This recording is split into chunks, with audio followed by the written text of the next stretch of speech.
Why does your cat bite you while you pet them? You're petting your cat, everything feels calm and perfect, and then out of nowhere, they bite you. It happens so fast that you wonder if you imagined it, but you didn't, and your cat is already looking away like nothing happened. Most people think their cat is being unpredictable, moody, or just plain mean, but that's not what's happening at all. That bite is actually a message, and once you understand what your cat is trying to say, everything changes. This behavior even has a name. It's called petting-induced aggression, and it's one of the most misunderstood things cats do. It doesn't mean your cat doesn't love you, it means your cat has been trying to communicate something, and the bite was the last resort. Before the bite, there were signs, small, quiet, easy-to-miss signals that your cat was reaching a limit. And here's what almost no one talks about. Those signals were there every single time, long before the bite ever happened. In this video, you're going to learn exactly what those 7 warning signs look like, why they happen, and what to do the moment you notice them. By the end, you'll be able to read your cat in a completely different way, and petting them will never feel like a guessing game again.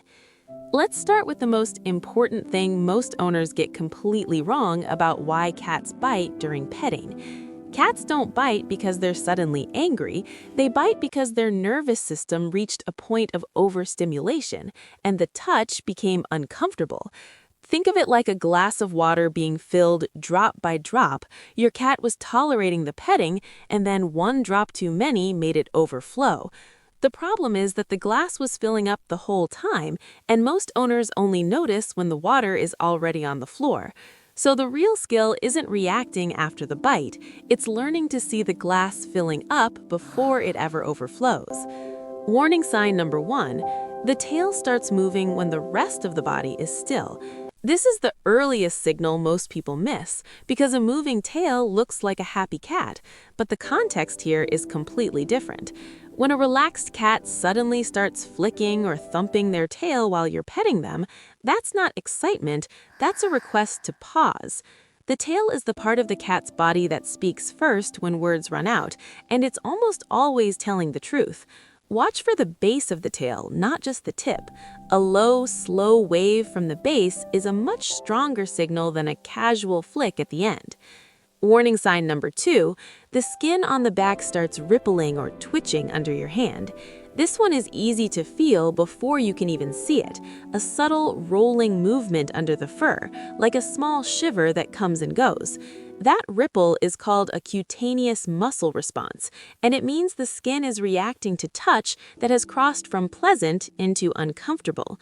Many owners keep petting right through this signal because the cat hasn't moved away yet, but the body is already saying the session is over. If you feel that ripple, stop gently, rest your hand still for a second, and then slowly lift it away. Your cat will almost always relax immediately. Warning sign number 3, the ears rotate backward or flatten slightly, even just for a moment.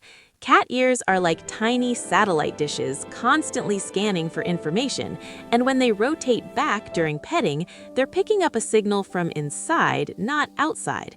You don't need to see full flattened ears to take notice. Even a slight backward rotation while the cat is otherwise still is a meaningful early warning. The tricky part is that this movement is fast and subtle, so the best way to catch it is to watch your cat's ears as a habit from the very beginning of each petting session. Once you start watching ears consistently, you'll be amazed at how much your cat has been talking to you this whole time. Warning sign number 4, the eyes change. Pupils dilate or the cat stops blinking and starts staring. A cat in genuine comfort will often slow blink, look away softly, or close their eyes halfway. It's a visual sign of trust and ease. But when overstimulation is building, the eyes shift. Pupils can widen even in good light, and the gaze becomes fixed, alert, and slightly tense. This is the cat's nervous system switching from rest mode into a light alert mode. The body is getting ready to react, even if it hasn't decided to yet. If you notice the eyes hardening while you're petting, treat it like a yellow light. Slow down, give space, and let your cat reset before continuing. Warning sign number 5, the body becomes very still, almost too still, in a way that feels different from relaxed stillness. There are two kinds of stillness in cats: the loose, melted comfort of deep comfort, and the tight, coiled stillness of a body that has decided to wait before reacting. This second kind looks calm on the surface, but if you pay attention, you'll notice the muscles are slightly contracted, the paws are tucked more firmly, and the breathing has changed. This frozen quality is what many owners describe just before the bite happens. The cat went very quiet, very fast, and then moved. Learning to feel the difference between melted stillness and coiled stillness is one of the most valuable skills you can develop as a cat owner. Warning sign number 6, the cat turns their head toward your hand, not to nuzzle, but to track it. When a cat is enjoying petting, they generally don't watch the hand. They lean into it, close their eyes, or simply rest. But when tolerance is running low, the cat begins tracking the hand with their eyes and head, almost like prey instinct turning on quietly in the background. This tracking movement is one of the clearest bridges between "I'm tolerating this" and "I'm about to stop tolerating this." And it comes just before the final warning. If your cat turns their head and locks eyes with your moving hand, that is your window. Stop, pause, and give them control of what happens next. Warning sign number 7, and this is the one that surprises people most. The cat starts purring loudly right before the bite.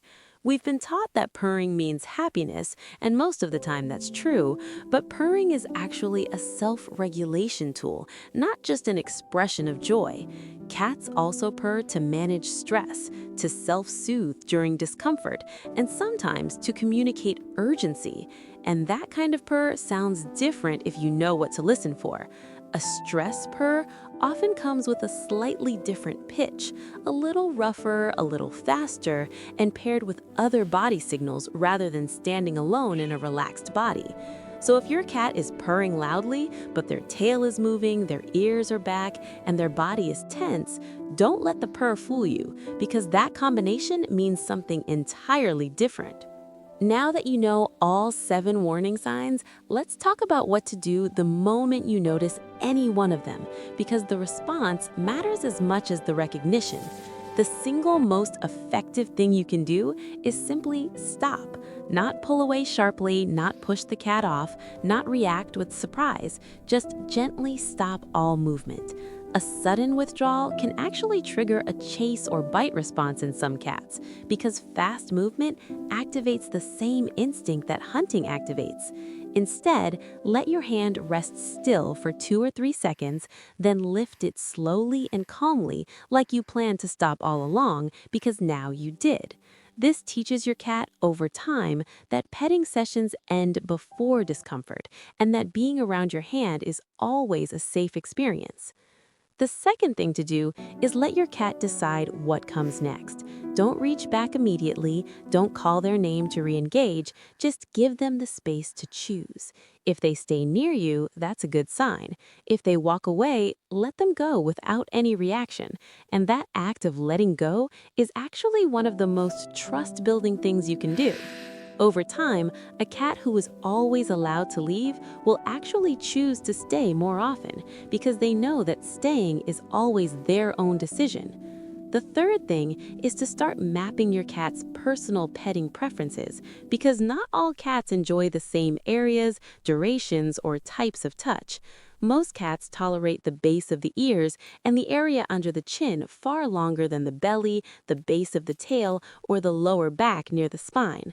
Some cats have almost no belly tolerance at all, and yet owners keep trying, keep getting bitten, and keep being surprised when the answer has always been the same. Keep a mental map of what your cat loves, what they tolerate briefly, and what they never want touched, and respect that map the same way you'd want someone to respect yours. There's also something important to understand about duration. Even cats who love petting have a session limit, and that limit changes depending on their energy level that day. A cat who sat in the sun all afternoon may be much more receptive to long petting than a cat who just woke up, hasn't eaten, or had a stressful morning. Reading context, not just body language, is what separates a good petting session from one that ends in confusion for both of you. Now, let's address something that comes up for many owners. What if my cat has always been fine with petting and then suddenly started biting? A sudden change in touch tolerance, especially in a cat with no previous history of biting, is worth paying close attention to because sometimes it has a physical cause. Pain is one of the most common hidden reasons cats become touch sensitive in areas they previously enjoyed. And cats are extremely good at hiding discomfort until it becomes impossible to ignore. If your cat flinches, growls softly, or bites specifically when you touch one area, the back, the belly, a shoulder, a leg, that pattern is worth mentioning to your vet. This is not a reason to panic, but it is a reason to observe carefully and write down what you notice, where exactly, how often, and whether anything else has changed in their behavior. Other cats develop touch sensitivity as they age. Older cats often have arthritis or joint discomfort that makes certain positions or areas genuinely uncomfortable to touch. A senior cat who used to love being picked up and now resists or bites when lifted is not becoming difficult. They may simply be telling you that being held now causes real physical discomfort. There's also a third category worth understanding: cats who were never properly socialized to human touch as kittens, and for them, overstimulation may come much faster and more intensely. These cats aren't broken or unfriendly, they simply have a lower baseline of comfort with physical contact, and they need a slower, more patient approach to petting. With these cats, short, positive sessions, even just 10 or 15 seconds, done consistently over weeks, can genuinely shift their comfort level over time. The key with any cat is to let them feel that every single touch interaction ends on their terms, and that safety and predictability are always part of the experience. Let's take a moment to look at what a well-read petting session actually looks like, because understanding the warning signs is powerful, but seeing the positive signs is just as important. A cat who is genuinely enjoying petting will show you slow blinking, soft ears facing forward or relaxed sideways, a loose and heavy body, and often a slow, rhythmic kneading of their paws. They may press into your hand rather than just tolerating it, actively leaning in, tilting their head to direct you, or nudging your hand when you stop.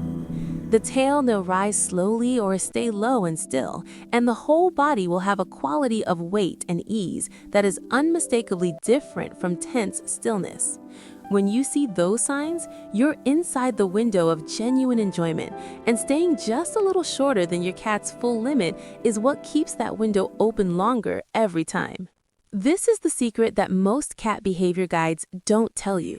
Always ending the session slightly before your cat is done is more powerful than any training technique.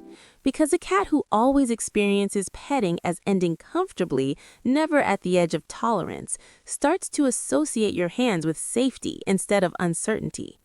And a cat who associates your hand with safety is a cat who will seek you out, climb into your lap, and initiate contact on their own terms in their own time. That kind of trust is not built in one session. It's built session by session, signal by signal, over weeks and months of listening carefully. And that brings us back to the beginning, to that moment when your cat bit you and you didn't understand why. Now you know that it wasn't random, it wasn't mean, and it wasn't a sign that your cat doesn't love you. It was a signal that arrived after many quieter signals were missed. And the most important thing about that is this: now that you know what to look for, you will never miss those signals the same way again. Every tail flick, every skin ripple, every backward ear rotation, your cat has been sending those messages this whole time, waiting for you to learn the language. And learning that language is one of the most genuine acts of love you can offer to an animal who has chosen to share their life with you. So the next time your cat is in your lap and you feel that first flick of the tail, you'll smile, you'll stop, and your cat will look at you differently, not because you trained them, but because you finally heard them, and hearing someone is always the beginning of real trust.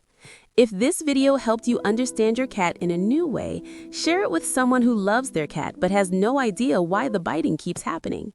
And if you want to go even deeper into how cats communicate through behavior, the next video is going to show you something about your cat's eyes that most owners have never noticed. Your cat has been watching you this whole time, and the way they look at you tells a story that goes far beyond what words could ever say.